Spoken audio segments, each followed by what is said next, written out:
ईर्षु घृणी न संतुष्टा क्रोधनो नित्य संकिता पर भाग्य जीवी चा खड़े ते नित्य दुखिता। श्री कृष्ण अर्जुन के बीच में संवाद हो रहा है। राग द्वेष वियुक्त विषयान इंद्रियैश्चरन् आत्मवश्यैर विधे आत्मा प्रसादम अधिगच्छति।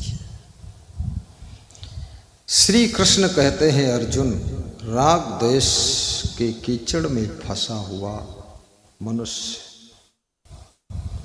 कभी शांति नहीं पाता है। राग द्वेष, विदुर कहते हैं ईर्ष्या, घृणा, क्रोध, असंतोष, संदेहग्रस्त मन, दूसरे की कमाई पर जीने वाला आलसी व्यक्ति, ये 6 लोग कभी सुखी नहीं होते। राजस्थान में एक महिला ने कुआं खुदवाया था। कुआं राजस्थान में बहुत होते हैं, 50 फीट लंबा चौड़ा कुआं होता है, बड़े बड़े कुआं। अब धीरे धीरे बोर राजस्थान में भी सक्सेस होने लगे। राजस्थान में पत्थर बहुत है,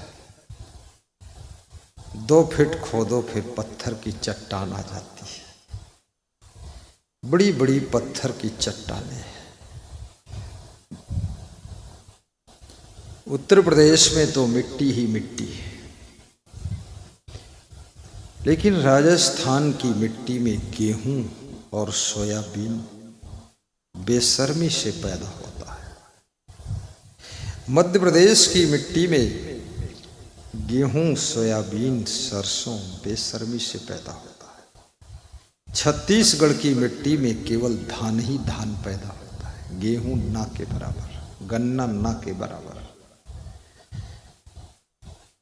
और उत्तर प्रदेश की मिट्टी में गेहूं भी, धान भी, गन्ना भी, मूंगफली भी, आलू भी, सरसों भी, लाही भी। ये उत्तर प्रदेश की मिट्टी बहुत अच्छी है। 3-3 फसल किसान लगाता है। छत्तीसगढ़ में वर्षा ऋतु में धान काटने के बाद 90% खेत खाली पड़े रहते हैं। उड़ीसा में भी वर्षा के बाद सब खेत खाली पड़े रहते हैं।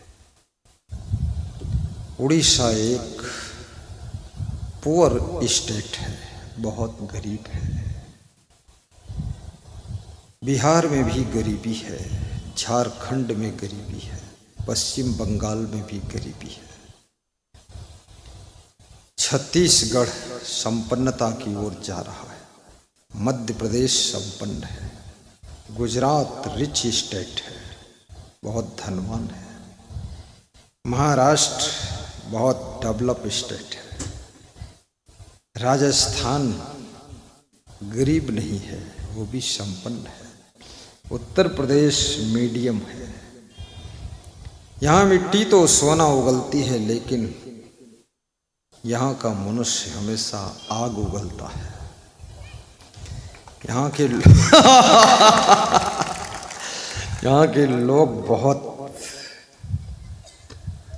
जलन में जीते रहते हैं, जलन खलन। अपना काम करने के लिए लोगों में आलस्य है, लेकिन दूसरे का काम बिगाड़ने के लिए बड़े लोग मेहनती है, बहुत मेहनत करते हैं।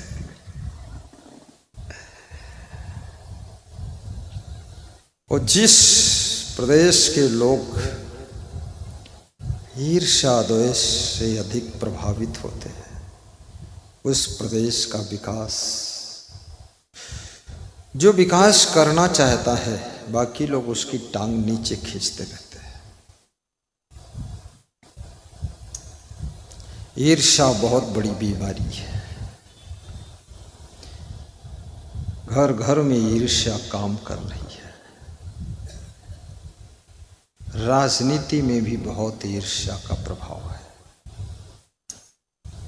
आगे बढ़ते हुए नवयुवक नेता का लोग वध कर देते हैं, उसको किसी लफड़े में फंसा देते हैं कि ये बहुत आगे बड़ा नेता बन सकता है, इसको अभी निपटाइए जल्दी से। उसको निपटाने का काम करते हैं। और याद रखना, जो दूसरों को निपटाने का प्लान करता है साथ में वो भी निपट जाता है, वो भी निपट जाता है। जलती हुई लकड़ी दूसरों को जलाती है लेकिन खुद भी जल जाती है। माचिस की तीली आग पैदा करती लेकिन पहले स्वयं जल जाती है। जलाने वाले लोग स्वयं जल जाते हैं, दूसरों को मिटाने वाले लोग स्वयं मिट जाते हैं, और दूसरों का नुकसान पहुंचाने वाले लोग स्वयं नुकसान में गिर जाते हैं।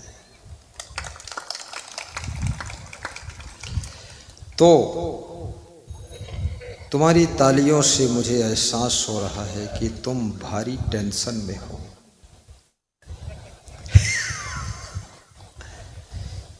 कुछ महिलाएं तो टेंशन मुक्त हैं, बाकी गंभीर स्थिति है, शाम तक बचो न बचो क्या पता है। थोड़ा टेंशन से बाहर निकल कर ताली बजा दिया करो, बस ऐसे। भगवान राम के जीवन में बहुत स्ट्रगल है, लेकिन याद रखना, भगवान राम उस संघर्ष की सीढ़ियों पर मुस्कुराते हुए चढ़ते हैं। भगवान कृष्ण के जन्म से पहले से ही खतरा है। कृष्ण की मां देवकी का वध मामा कंस के द्वारा होने जा रहा है। जो बालक गर्भ से बाहर नहीं आया है, उसकी मां की हत्या करने के लिए मामा तलवार निकाल चुका है। तुम्हारा मामा बहुत अच्छा है, तुम अपने मामा को धन्यवाद देना कि तुम्हारा मामा कभी तलवार नहीं निकाला है। अगर कभी थप्पड़ उठा भी ले तो कोई बात नहीं, पांव छू लेना, कम से कम कंस तो नहीं। कृष्ण का जन्म जेल में हुआ है। सोचिए, भगवान की ये दशा हो गई, जेल में जन्म लेना पड़ा है, और पूरी जिंदगी लड़ते झगड़ते मारते काटते सब युद्ध की प्लानिंग में चली गई है। लेकिन वो कृष्ण हंस रहा है। देखना ये खास बात, जरासंध से युद्ध, कंस से युद्ध, शिशुपाल से झगड़ा, उसका भी वध करना पड़ा, रुकुम से युद्ध, और एक पत्नी के साथ रहने को भी नहीं मिला, क्योंकि भगवान को भागना पड़ा। जिसको बहुत भागना पड़े वही भगवान बनता है। 14 साल तो राम को भागना पड़ा वन वन में, कृष्ण को भी कितना भागना पड़ा है, कोई ठिकाना नहीं रहा। युद्ध बहुत हुई, लेकिन कृष्ण हंस रहा है। कृष्ण सिखाते हैं, जिंदगी का संघर्ष यदि हंसते हंसते करोगे तो कभी तुम्हारी हार नहीं होगी। जब होगी तो बहार होगी, और जब होगा तो त्योहार होगा, लेकिन हार नहीं होगी यदि हंसते हंसते जिंदगी जीने की कला आ गई। कृष्ण के पास में अनुशासन भी बहुत है, संयम नियम भी बहुत है। संपूर्ण गीता जिसने पढ़ा है, समस्त गीता की ज्ञान की बातें हमें आपको अनुशासन के धागे में बांधने की प्रेरणा दे रही है। Self discipline, self clean, self depend life, self knowledge, self reverence, self control, इन चीजों का जीवन में बड़ा इम्पोर्टेंट स्थान है। आत्म संयम बहुत बड़ी शक्ति है। स्वयं का स्वयं के ऊपर कंट्रोल, ये बहुत बड़ा पावर की बात है। जो आदमी सेना को कंट्रोल करता है वही आदमी खुद को कंट्रोल नहीं कर पाता है। जो आदमी सब बदमाशों को थर थर कपा देता है वो अपने मन की बदमाशी के चंगुल में फंस जाता है। उसका मन भी बदमाश है। और जो दूसरों को गिरफ्तार करता है वो स्वयं मन की गिरफ्तारी में आ जाता है। ई मन चंचल, ई मन चोर, ई मन शुद्ध ठगहार, मन मन करते सुर नर मुनि जहड़े मन के लक्ष्य द्वार। कबीर कहते हैं देवता भी मन में जकड़ गए, नर साधारण मनुष्य भी मन के फंदे में फंस गया, मुनि लोग भी मन के चक्रव्यूह में आ गए, ऋषि मुनियों को भी मन ने पटकनी दे दिया है। बड़े बड़े अफसरों को उठा उठा कर पटका है, बड़े बड़े नेताओं को कभी लोभ का रूप, कभी मोह का रूप, कभी वासना का रूप लेकर के मन आपको बांध लेता है। सुर नर मुनि जहाड़े मन के लक्ष्य द्वार, मन के लाखों द्वार है भागने के, निकलने के। जो तुम करना चाहते हो, जो तुम्हें करना चाहिए, जो करने के लिए ठाना है, उसमें मन लगता नहीं है। विद्यार्थी का मन पढ़ने में नहीं लग रहा है, बड़ा दुर्भाग्य है। विद्यार्थी का मन मोबाइल में लग रहा है। कितनी स्त्रियां रजाई के भीतर चुप्पे चुप्पे मोबाइल देखती रहती है। उनका पति कहता है तुमको कूटेंगे, बोले कूटो चाहे पीटो लेकिन देख लेते हो। और मोबाइल की ऐसी आशिकी आ गई है, पति पत्नी बैठकर आमने सामने मुंह करके बात नहीं करने का टाइम है, सब मोबाइल में बिजी है, अंगुली चलाते रहते। और मोबाइल समुद्र भी है, समुद्र है, चलाते रहो अंगुली, देखते रहो रंग बिरंगे फोटो। कल मैं जिनके लान में प्रवचन कर रहा था, विजय मैरिज लान नाम उनका, विजय कुमार वर्मा, सरैया स्टेशन जिला सीतापुर की।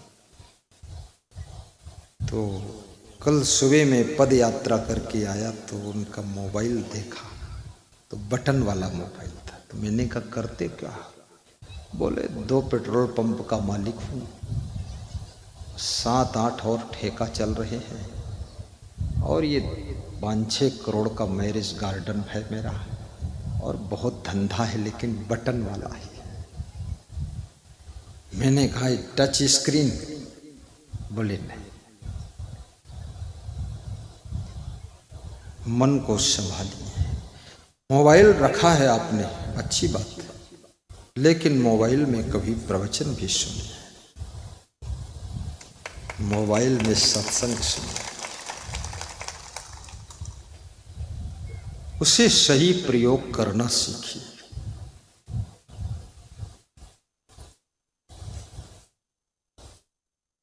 एक आदमी बाजार गया, उस मार्केट में गया जहां तलवारें बिक रही थी। तो उसने कहा कि तलवार की कीमत क्या है? दुकानदार ने कहा जैसी तलवार वैसी कीमत।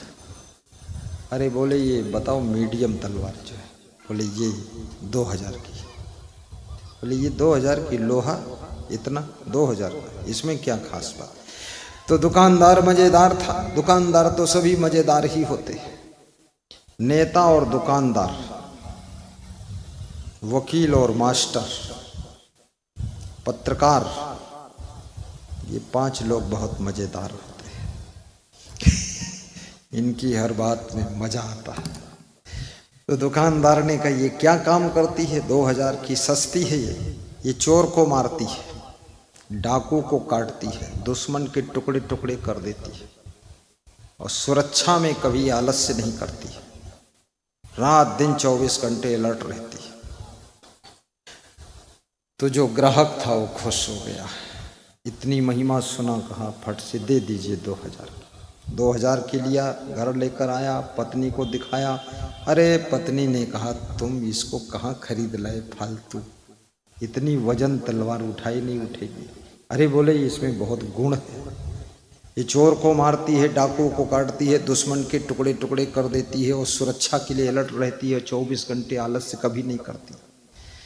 पत्नी ने कहा तो रखो। रात में 2 बजे चोर घुस गए।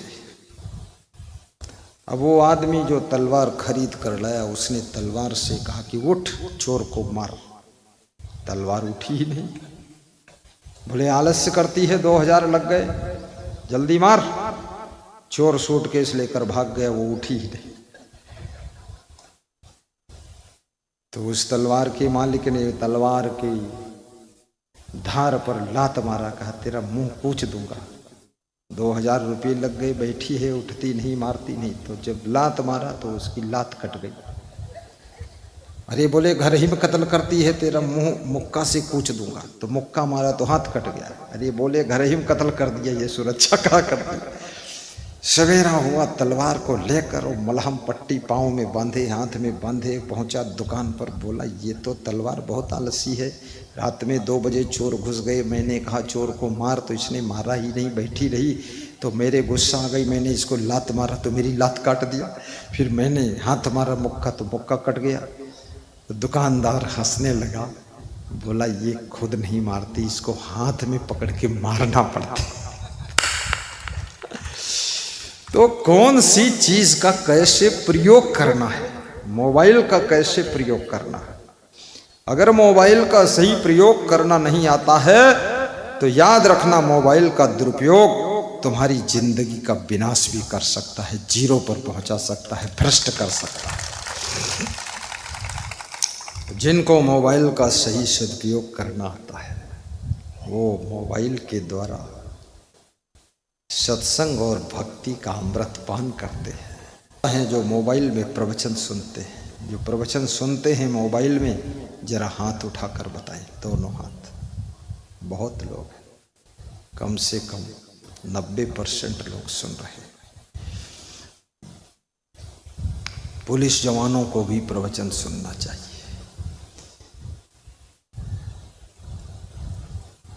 पुलिस जवान मुस्करा रहे हैं, यहाँ कहाँ फंस गई प्रवचन में।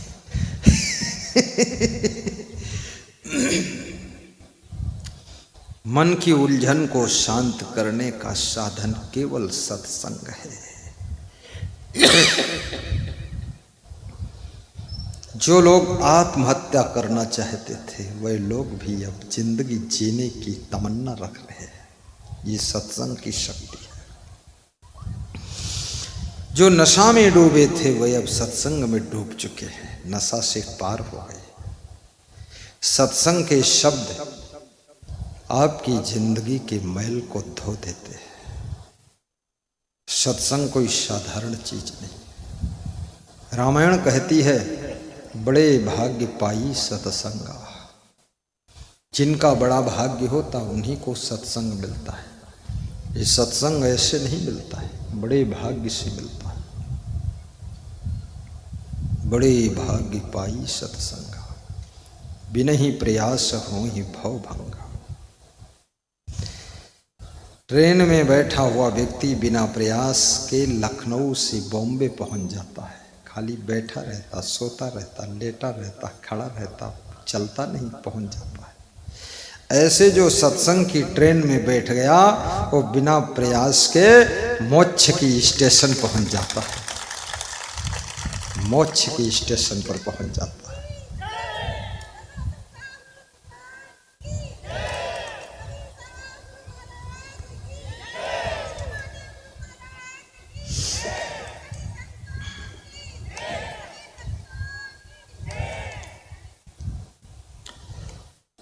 बड़ी भाग्य पाई सत्संगा, बिनहि प्रयास होहि भव भंगा।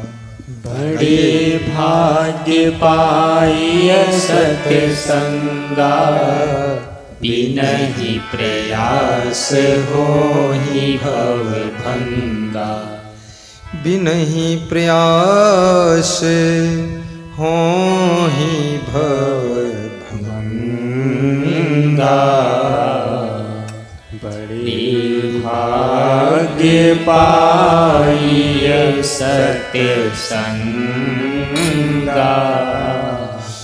बड़े भाग्य मानुष तन पावा।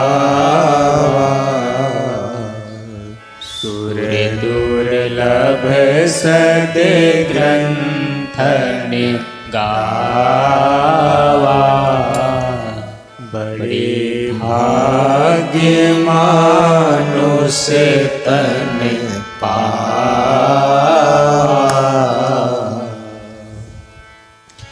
लोगों को 10,000 रुपये मिल जाते तो भी कहते बड़े भाग्य से मिले।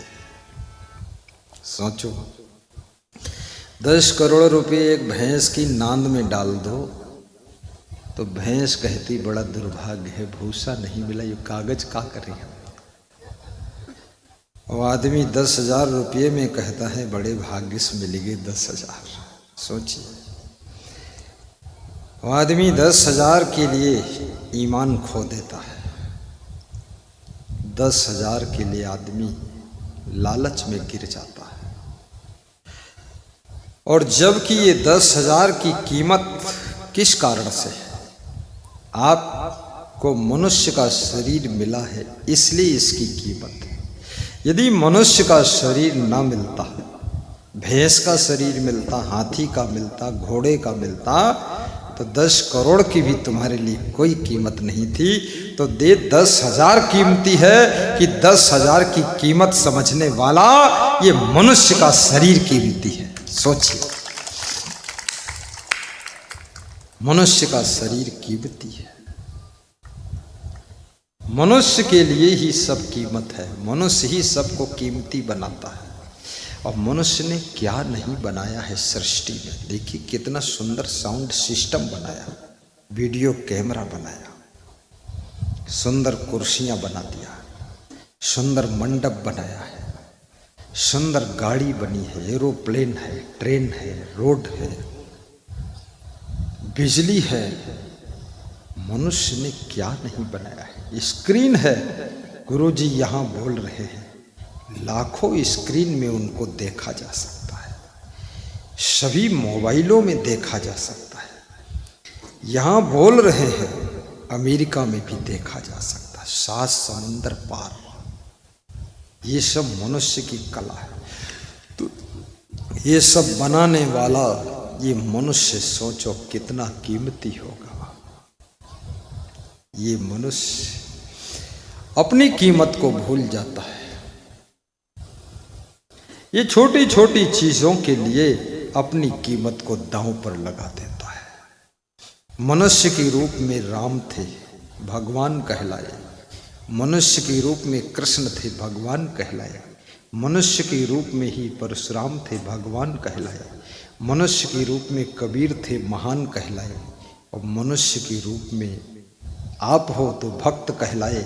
मनुष्य के रूप में हम हैं तो हम संत कहलाए। मनुष्य अपने अपने कर्मों विचारों से अपनी अपनी डिग्री को प्राप्त करता है, अपने अपने पद को प्राप्त करता है। बोलिए सद्गुरु भगवान की जय।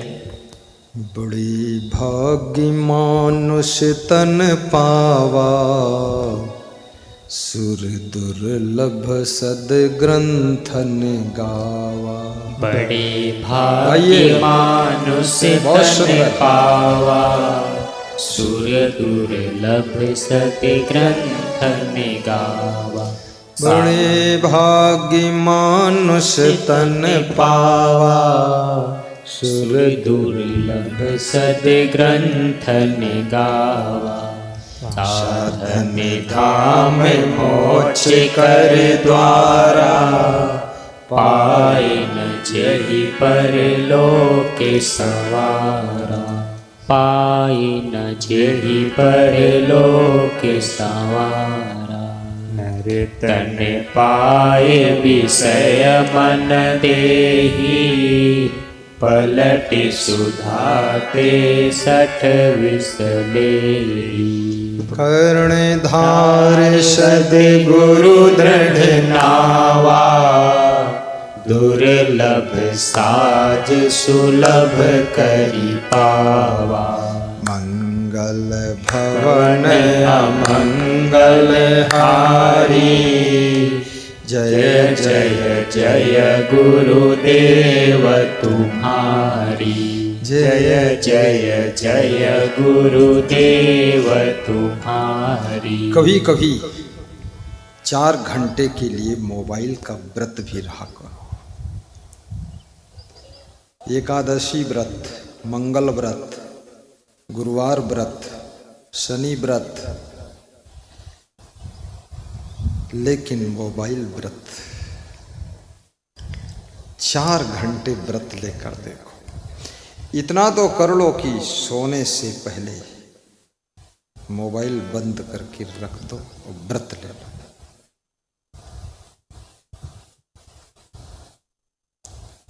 आजीवन नशा का व्रत ले लो कि नशा कभी नहीं करूंगा। गुस्सा का व्रत ले लो, 24 घंटे के लिए आज क्रोध नहीं करेंगे। और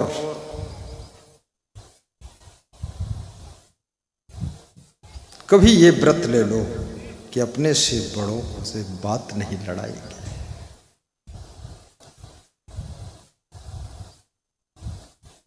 एक पिता दुखी बैठा हुआ था। किसी ने पूछा, तुम दुखी क्यों? तुम्हारे बेटा है, पतोहू है, पोती पोता है, पतपतोहू है, दुखी क्यों? तो उसने कहा, जो मेरा बेटा है वो हमारा तो बाप बन गया है। इतनी बात लड़ाता है, बोला ही नहीं देते, हम इसीलिए दुखी हैं। अपने से बड़ों से ज्यादा बात मत लड़ाइए। बात लड़ाने से दिल टूट जाता है, बात लड़ाने से प्रेम टूट जाता है। और बड़ों का आदर करने से धीरे धीरे छोटे लोग भी बड़े बन जाते हैं। तुम भी बड़े बन जाओ।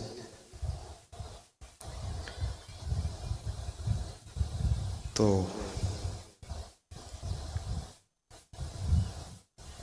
सुख कहाँ है और शांति कहाँ है, ये प्रश्न है। श्री कृष्ण कहते हैं,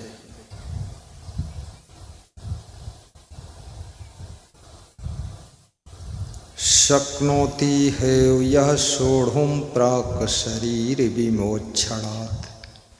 काम क्रोधोद्भवं वेगम सहयुक्ता सा सुखी नरः। कृष्ण कहते हैं, जो व्यक्ति जीते जी इस शरीर में उत्पन्न हुई काम और क्रोध को, लोभ और मोह को, ईर्ष्या और द्वेष को बस में करने में समर्थ हो जाता है, वही सुखी इंसान होता है। आपके शरीर के अंदर ये काम क्रोध के लुटेरे रहते हैं